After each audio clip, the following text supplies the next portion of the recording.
Bismillah wa salatu wa salam wa ala rasulillah wa ala alihi wa ashabihi ajma'in. Quand on attend une bonne nouvelle depuis des années et qu'elle vient se concrétiser, on est très heureux. Et plus l'attente est longue et plus la joie est grande.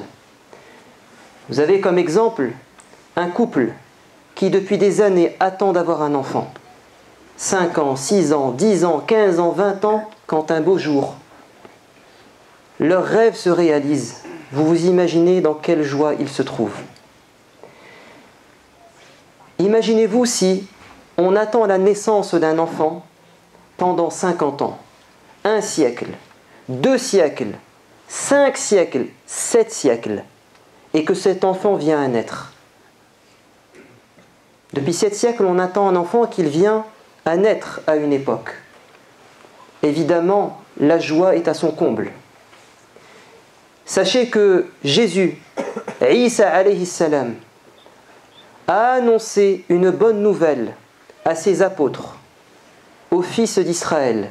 Il leur a dit: après moi viendra un homme qui s'appelle Ahmed.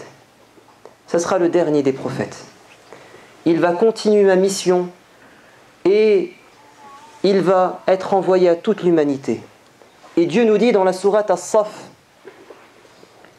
et quand Jésus, fils de Marie, annonça aux fils d'Israël qu'il était un prophète envoyé à eux et qu'il venait confirmer la Torah, et quand il leur annonça la bonne nouvelle de la venue de Ahmed, c'est-à-dire le dernier des prophètes. Les gens, après Jésus, vont transmettre cette bonne nouvelle de génération en génération, et chaque parent va transmettre cette bonne nouvelle à ses enfants, et ainsi de suite jusqu'au 7e siècle. Je vais vous rapporter l'histoire vraie de Salman al-Farisi, Salman le Perse, qui durant toute sa vie va attendre la venue de ce prophète. Et lui va le rencontrer. Salman vivait dans la Perse du 7e siècle, c'est-à-dire l'Iran actuel. Il vivait à Ispahan. Il dit: je faisais partie d'une famille aristocrate, très riche, et en plus, nous avions comme privilège de servir notre Dieu. Et le Dieu des Zoroastres des mages, était le feu. Il dit: depuis tout jeune, mon père et moi, nous ravitaillons notre Dieu en bois. Et c'était un feu millénaire. Mon père m'aimait tellement, dit-il, qu'il m'empêchait de sortir de la maison. Il voulait toujours m'avoir sous ses yeux. Et quand j'ai grandi, il m'a dit: oh mon fils, aujourd'hui, tu peux sortir. Et je te demande de me rendre un service. Va dans telle terre agricole qui m'appartient et fais telle chose. Salman est tout content. Il sort de chez lui. Pour la première fois, il voit les gens, il voit les arbres, la nature. Il prend du temps. Son père lui avait dit: tu reviens avant la tombée de la nuit, ou sinon je vais avoir peur pour toi. Salman dit: et j'entends d'une maison, d'un bâtiment, des voix s'élever. Je m'approche et je me rends compte que des gens sont en train de parler à quelqu'un. Et c'était une église. Il leur dit: à qui parlez-vous? Et ces gens disent: on parle à Dieu. Et ils ne voient pas de feu. Alors il leur dit: mais de quel Dieu parlez-vous? Et ils vont lui expliquer qu'il n'y a qu'un seul Dieu, le créateur du feu, des hommes, de l'univers. Et ils lui disent qu'ils ont reçu un prophète qui s'appelle Jésus. Et il lui explique ce qu'est le véritable christianisme. Et il lui annonce la bonne nouvelle qu'un jour viendra un ultime prophète. Salman ne voit pas le temps passer, la nuit est déjà tombée. Il rentre chez lui à toute vitesse et son père l'attend en colère. « Où étais-tu? As-tu fait ce que je t'ai demandé ?» Salman s'excuse, non papa, mais j'ai une bonne nouvelle à t'annoncer. J'ai rencontré des chrétiens, notre Dieu, ce n'est pas le feu. Et bientôt viendra un prophète. Et son père, rouge de colère, lui dit, quelles sont ces mauvaises idées qu'on t'a mis en tête? On t'a manipulé, c'est pas vrai. Et il va l'enchaîner, l'emprisonner à la maison. Salman dit, j'ai attendu qu'un jour, une caravane de chrétiens quitte la ville pour me sauver, m'évader de chez moi. Et je suis parti dans le Chem, c'est-à-dire la Syrie, la Palestine. En fait, il a rejoint le berceau du christianisme, c'est-à-dire la Palestine. Et il va être le serviteur d'un prêtre dans une église. Mais c'était un mauvais prêtre. Salman dit, cet homme a invité les gens à faire charité, et au lieu de distribuer l'argent aux pauvres, il mettait tout dans sa poche. Il cachait tout dans des coffres. Et quand il est mort, j'ai dit la vérité aux gens. L'habit ne fait pas le moine. Cet homme vous a bien arnaqué pendant toutes ces années. Ils ne l'ont pas cru, il leur a dit venez, et il leur a sorti 7 coffres remplis de bijoux et d'or. Il va leur dire, je veux être au service d'un véritable prêtre. Un homme qui adore Dieu et qui est fidèle au message de Jésus, qui était le prophète des pauvres. Et il va en rencontrer un. Mais cet homme était vieux et il va mourir. Et il va, regardez bien, quitter la Palestine pour aller en Irak, à Mossoul, dans une autre église, auprès d'un autre prêtre, un homme de bien. Mais à son tour, il va agoniser. Et Salman va lui dire, indique-moi un homme qui te ressemble. Et il va l'envoyer en Turquie. Et Salman fait tout ce chemin, tout ce périple, à la recherche de la vérité. Et en Turquie, il est au service d'un homme sincère. Mais encore une fois, cet homme est âgé, et après quelques années, il est sur son lit de mort, et Salman lui dit, renvoie-moi vers quelqu'un qui te ressemble. Et l'homme va lui dire, c'est fini. Il n'y a plus sur terre quelqu'un qui est fidèle au message de Jésus. Je suis le dernier. Il s'agissait d'une minorité chrétienne, peut-être les Nazaréens. Il lui dit, donc je suis livré à moi-même, c'est fini pour moi. Mon rêve est tombé à l'eau. Il lui dit non, peut-être que toi qui es jeune, tu rencontreras le dernier des prophètes. Comment vais-je le reconnaître? Le prêtre lui dit, il y a 3 signes que tu ne pourras rater. Cet homme, si tu lui donnes une aumône, donc qui est destinée aux pauvres, il n'y touchera pas. Et si tu lui offres un plat de nourriture comme cadeau, il va le manger. Et tu verras entre ces 2 omoplates le signe de la prophétie, le sceau de la prophétie qui est une petite excroissance, protubérance de chair, une petite boule. Salman dit, très bien, je peux l'identifier, mais où est-il? Est-ce que je dois encore parcourir le monde au risque de ne pas le trouver? Il lui dit non, sache qu'il viendra dans le pays des Arabes, dans une terre déserte, entourée de palmiers et de roches noires. Le prêtre décède, et Salman prend la route avec une caravane jusqu'au Hijaz, en Arabie, et il arrive dans cette ville entourée de palmiers et de roches noires, c'est-à-dire Médine. Mais, manque de chance et manque de peau pour lui, à peine est-il arrivé que les gens de la caravane le trahissent et le vendent comme esclave. Et il se retrouve serviteur, malgré lui, d'un agriculteur. Salman dit, après quelques années, j'étais tout en haut d'un palmier en train de cueillir des dattes quand tout à coup arrive un homme qui hurle et dit, ohé braves gens, il y a un homme qui vient d'arriver de la Mecque et qui prétend être le dernier des messagers. Et le prophète venait d'arriver à Quba, à côté de Médine. Salman dit, j'ai tellement été joyeux que j'ai failli tomber de l'arbre. Je suis descendu à toute vitesse et j'ai attrapé l'homme. Je lui ai dit de répéter cette bonne nouvelle. Et mon maître est venu et il m'a giflé en me disant « Continue à travailler, ne t'occupe pas de ça. Ça ne te concerne pas. » Salman dit « Durant cette nuit, je suis parti à Quba avec un plat de dattes. Et j'ai dit « Oh Muhammad, ce plat, il est pour les pauvres. » Et le prophète va dire « Alors je n'y toucherai pas.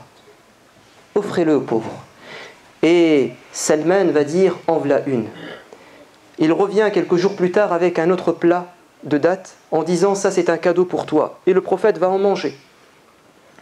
Il dit « En voilà deux. » Il vient quelques jours plus tard, et c'était cette fois-ci à Médine, le prophète était venu à Médine, et il suivait un cortège funèbre. Et il recherche derrière son dos ce signe. Et le prophète remarque. Et il va baisser sa cape, et Salman va voir ce signe, et il va se jeter sur lui, le prendre dans ses bras en pleurant, en disant « C'est toi que je cherchais. C'est toi que nous attendions depuis 7 siècles. Enfin te voilà. » Le prophète qu'avait annoncé Jésus, le prophète des pauvres, des faibles, des opprimés. Et regardez ce qu'il dit. « Ô prophète, je suis un esclave, délivre-moi. » Et le prophète qui est venu avec un message libérateur, qui est venu pour les faibles de la société, il va l'aider en lui donnant de l'argent et en plantant de sa main plus de 300 plants de palmiers qui faisait office de rachat de sa liberté. Et après 2 ans, Salman recouvre sa liberté. Mais Salman n'a rien, c'est un SDF. Et le prophète des pauvres va lui trouver un logis. Et il va demander à Abu Darda, qui était résident à Médine, de l'accueillir chez lui. Et il deviendra son frère. Et Salman, pendant des années, va être avec Abu Darda chez lui. Voilà qui était le dernier des prophètes. Voilà qui était Jésus. 2 prophètes de la miséricorde. 2 prophètes avec un message de paix, un message de fraternité et de charité. Est-ce que vous aimeriez, comme Salman, avoir cette chance de rencontrer le prophète, alayhi salatu wassalam? Est-ce que vous aimeriez un jour le prendre dans vos bras? Bien sûr, c'est notre rêve à tous. Mais c'est un cadeau qui se mérite. Comment faire pour être aux côtés du prophète au paradis? Le prophète nous a donné au moins 2 manières qui sont à la portée de tous.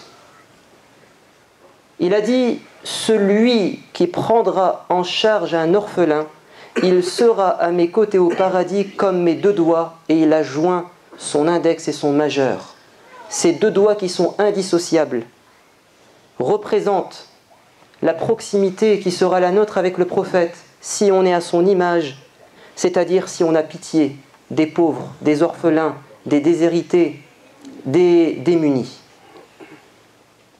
Deuxième manière, le prophète alayhi salam a dit « Ceux qui seront assis à mes côtés, les plus proches de moi au paradis, ce sont ceux qui feront preuve du meilleur caractère, du meilleur comportement sur terre. » C'est-à-dire que plus en fait on ressemblera au prophète dans notre charité, dans notre bon comportement, et plus nous avons de chances d'être à ses côtés.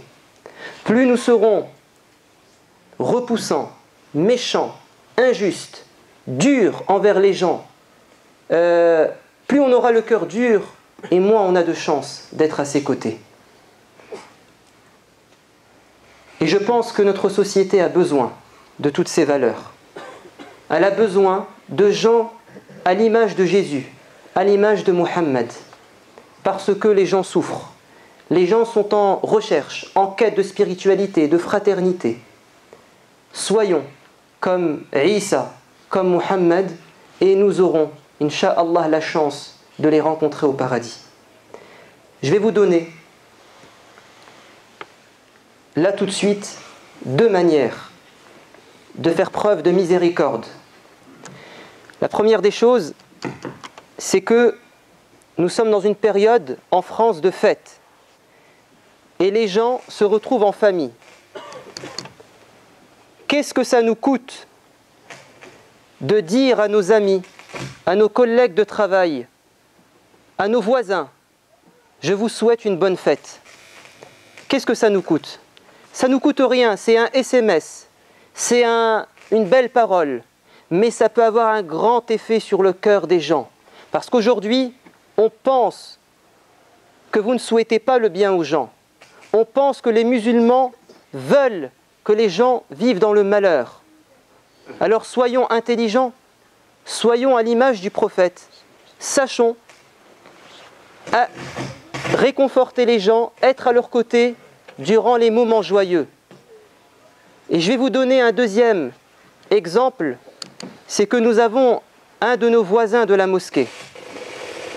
Nous avons la famille Lambert, que vous connaissez. Ils sont juste à côté, à 2 pas de la mosquée. Ils vivent en ce moment le décès d'un membre de leur famille. Il s'agit du petit frère de notre grand frère Abdelhaq Lambert. Ils vivent un drame, c'est pas facile pour eux. Demain, ils vont enterrer ce membre de la famille qui est décédé. Donc, demain à 10h, il y a la messe dans l'église de Sabatier et l'enterrement vers 11h dans le cimetière de Sabatier. Je crois qu'on se doit, en tant que voisins et en tant qu'amis de la famille, de les accompagner dans ce moment douloureux.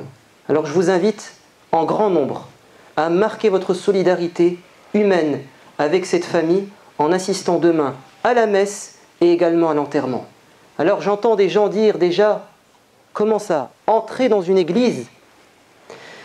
Sachez que le prophète, alayhi salatu wassalam, en l'année 9 de l'Hégire, si mes souvenirs sont bons, il a reçu une délégation de 70 chrétiens.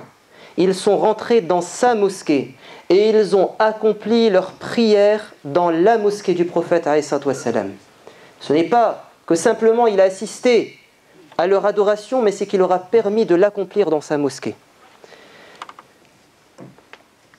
Donc soyons à l'image de notre prophète, alayhi salatu wassalam.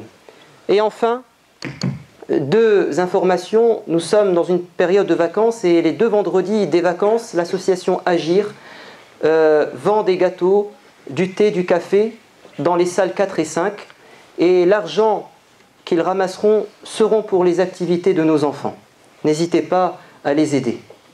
اللهم أرنا الحق حقا وارزقنا اتباعه وأرنا الباطل باطلا وارزقنا اجتنابه اللهم اغفر لنا ذنوبنا وكفر عنا سيئاتنا وتوفنا مع الأبرار اللهم ارزقنا الإخلاص في القول والعمل اللهم ألف بين قلوبنا اللهم بارك لنا في عمرنا بارك لنا في صحتنا وفي أولادنا اللهم كما جمعتنا في بيتك فاجمعنا في جنتك اللهم ألحقنا بالصالحين اللهم ارزقنا صحبة نبيك في الجنة اللهم اسقنا من يده شربة لا نظمأ بعدها أبدا اللهم خذ بأيدينا إلى طاعتك اللهم توفنا وأنت راض عنا اللهم آتنا في الدنيا حسنة وفي الآخرة حسنة وقنا عذاب النار سبحان ربك رب العزة عما يصفون وسلام على المرسلين والحمد لله رب العالمين وأقم الصلاة